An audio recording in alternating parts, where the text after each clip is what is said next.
Grand rising to my tribe. You know the vibe. If you're new to the channel, welcome. I appreciate you for tapping in. They already saw what the title was.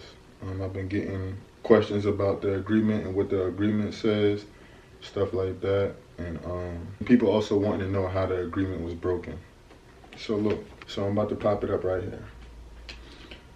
I, such and such, the mother of Janiyah Boyd Ross, will be going to the state of Illinois for a few months, and I will be allowing my child to stay with her father, Rell Boyd Ross, in Houston, Texas, at his residence. During this time, I am free to speak to my daughter daily and come to see her when it's convenient for both myself and her father. I am also free to see her on holidays, including Christmas, Thanksgiving, and Halloween. After the 3-month period, Janiyah will be coming with me for 3 months. We will continue this schedule until both myself and Rell comes to a different agreement. This agreement will change only if we both agree to an alternate conclusion. Rell will also have the same phone and visitation rights. Sign and print it. Also, we added down at the bottom, if it is in Janiyah's best interest to stay, and if she wants to stay with either parent, this agreement can be superseded. Now, I know most people, especially the ones that don't pay attention, right? The first thing they're going to say is, well, what about the bottom? If it's Janiyah's best interest and she wants to stay with either parent, then the agreement can be superseded. You said it, you signed it. Okay, cool. I'm going to play a voice note before Naya left, right? I talked to her and I wanted to let her know that she was going to be going with her mom for a while to prepare her for that situation, right? Because she wasn't with her mom for over 1.5 years. So I just wanted her to be mentally prepared for the situation. So let's play this voice note from my daughter and myself. Baby, pause the TV real fast. It is Kate, Thomas. I'm the comfortable. I just had to tell you something. You miss your mommy? You do? Okay, you're gonna go back with her tomorrow for a little while, okay? No. I missed her. I just don't want to go tomorrow. Why not, baby? Because I want to stay with you for a long time. But your mommy misses you too, though. I want to stay with you. And I want to call her tomorrow. But why don't you want to go with your mommy? Because I don't want you to leave. So, if y'all didn't hear, I told her, I said, you miss your mommy, right? She said, yes. I said, cool. You about to go with her tomorrow? She said, no, I want to stay with you. I don't want to go. I want to stay with you for a long time, blah, blah, blah. Now, she's telling me in the message, which I'll pop back up on the screen, all of a sudden she says, on top of that, she wants to stay at the very bottom. Now, let's read the rest of the message. This agreement was in October 2022, October 22nd, 2022.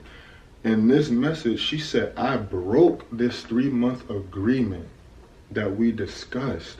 Not only did we discuss it, we put it in writing and we signed and dated it. But I broke it when she told me, I have Naya, there's nothing to worry about. But I broke the 3-month agreement. Because see, clearly people wasn't paying attention to the timeline. This agreement was 2 years ago.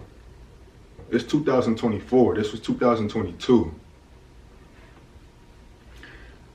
Also in the message, she states, nobody made you in charge of when I get to see my child that I've birthed. How did I assume authority over the situation when you never came to see your daughter for 8+ months?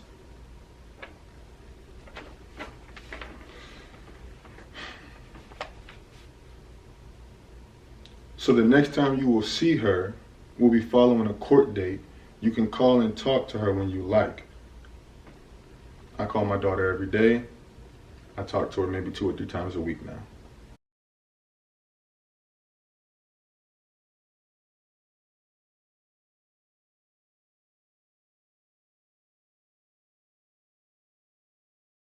And for all of my YouTube lawyers, no, this was not notarized. However, it still is a legally binding agreement in a courtroom.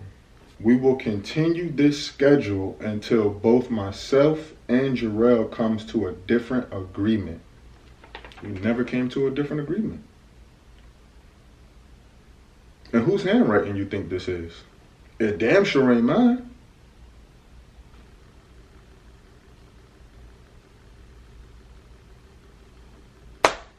We'll continue the schedule until both myself and Jarrell comes to a different agreement. After this agreement was broken, I didn't agree to nothing else. But I tell you what I did do when I wanted to make changes and when I wanted to do certain things. I called her, I asked her, and if she didn't agree, I left it alone. Because if we being all the way real, I even called her in January of last year, 2023, on FaceTime and specifically had a conversation with her asking how she felt about me having full custody. She didn't agree. I ain't even take it to court.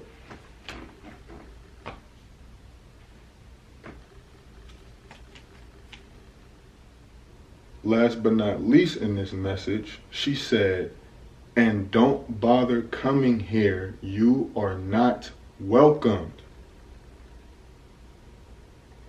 When before this, there was never any situation, no beef, no nothing between us. But all of a sudden, don't come because I'm not welcome. When, let's pop it back up on the screen, in this letter, she states, Jarrell will also have the same phone and visitation rights. And those same rights being what she said for herself. During this time, I am free to speak to my daughter daily and come to see her when it's convenient for both myself and her father. I am also free to see her on holidays, including Christmas, Thanksgiving, and Halloween. Jarrell also has the same phone and visitation rights. Then out of nowhere, we turn around and say, don't come to the house because you are not welcome. You know where she is and she's safe with her mother. Safe with her mother. Yet my child, the last time she was in her mother's care, was struck by another man that I don't know and still don't know to this day because her mother will not disclose or discuss that information with me.